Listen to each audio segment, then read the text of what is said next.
I'm Chris Kubal. Here's a look at your Local 5 weather impact forecast. Temperatures on the decline tonight. Sure to be our coolest night we're expecting for some time. We should see overnight lows drop back through the 50s. A couple of high clouds will be drifting through as we continue on through the overnight. Tomorrow, temperatures pulsing upwards. I see low 80s being potential there. Same high clouds. UV index at an 8 as we go through the afternoon. Not too bad for the swimming side of things, but summertime humidity is going to be making its first appearance known as we go towards the end of the week. Still limited in that regard on Wednesday, that return flow turning more southerly, kicking things up a notch for late Tuesday, extending into Friday, and even the weekend. We're still going to be noticing that flare for the first time on this season. Eventually, that's going to fuel some showers and thunderstorms, still fairly tame for Tuesday night all the way through Wednesday night. Some of those high clouds working. There is a bit of activity off to the west into Nebraska, sending that little plume of moisture our way.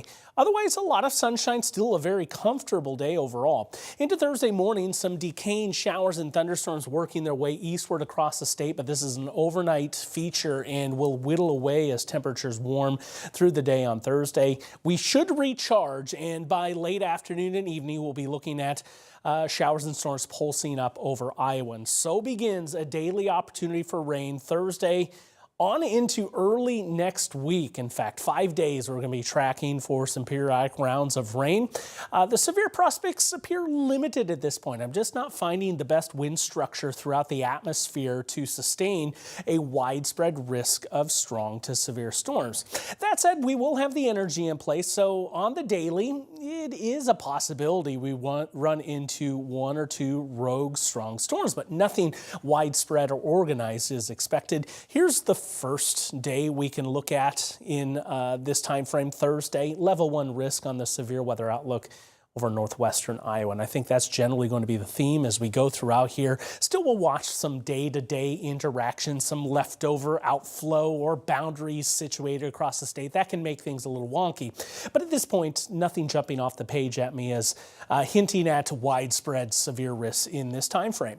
Plenty of rainfall, though, and probably top of mind here as we go throughout is going to be the flooding card. Just how much rain will we see as we go throughout this 5-day stretch? There is going to be plenty of rainfall to be seen. I think on the widespread level, we're looking at statewide totals checking in 1 to 3 inches as we go through this stretch through early next week. And that said, we'll be watching maybe these bullseye areas, not necessarily in these specific locations. We'll take it a day at a time, but there's likely going to be some spots that exceed 3 inches, and that would be the trouble areas should they develop. We'll be tracking that as we go through the period. For now, no weather impact alerts in place for this activity.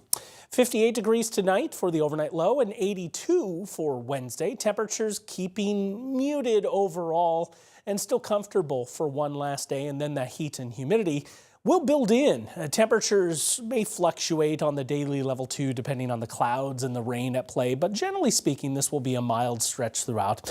As we dry things out a little bit into the middle of next week, we should make a run at 90 degrees. We haven't hit 90 since doing it very early on in the month of March. Looks like there's some potential out there on the horizon.